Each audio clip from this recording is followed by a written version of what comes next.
atteint d'un cancer depuis plusieurs mois, Bernard Tapie a donné de ses nouvelles dans les colonnes du Parisien.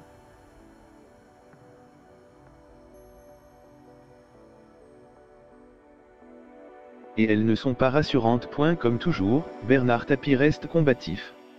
Battant, l'homme d'affaires atteint d'un cancer ne compte pas se laisser démoraliser par la maladie.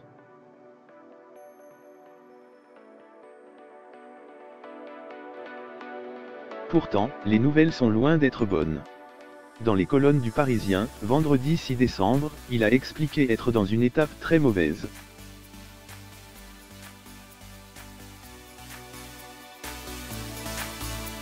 Malgré tout, l'ancien président de l'Olympique de Marseille garde confiance dans S et médecins dont il loue l'abnégation. Ils font, tous les malades doivent le savoir, un travail formidable.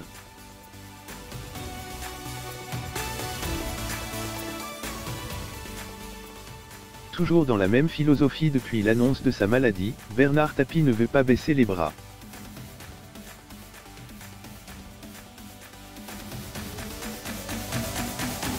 Pour l'instant, ils n'ont pas trouvé la solution, mais je garde espoir, assure-t-il dans les colonnes de nos confrères.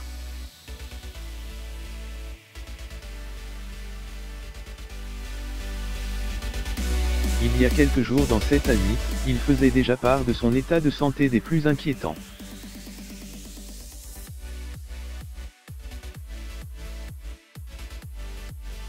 Bernard Tapie expliquait alors que les résultats de ses derniers examens médicaux n'étaient pas très bons, mais c'est logique, ça se poursuit.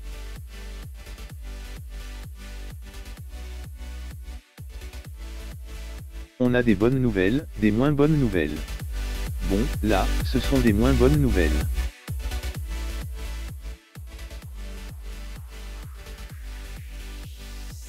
Philosophe sur son cancer, l'homme d'affaires gardait le sourire malgré tout.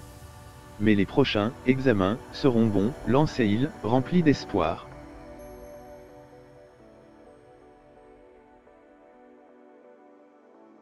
Pour moi, je ne suis pas dans une phase terminale. Sur TF1 pourtant, il révélait que sa maladie progressait. Bon, j'ai eu la peau, l'ésophage, l'estomac, les cordes vocales.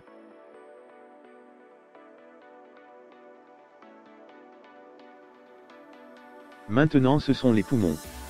C'est une évolution. Bernard Tapie n'est pas effrayé par la mort.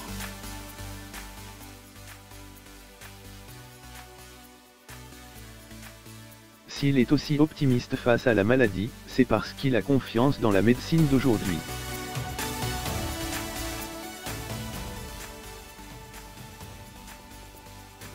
Mais il y a une chose qu'il faut dire aussi aux cancéreux. La science va tellement vite, que la perspective de guérison d'un cancer aujourd'hui peut changer en 15 jours, confiait-il dans 7 à 8.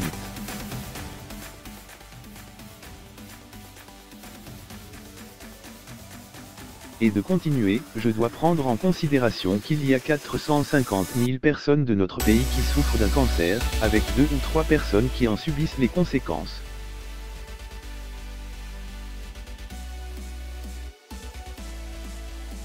Ça fait quand même beaucoup de monde. Ensuite, je suis très croyant.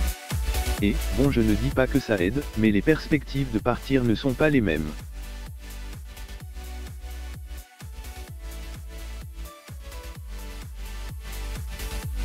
Je n'ai pas trop fait de misère dans la vie, j'espère en être récompensé.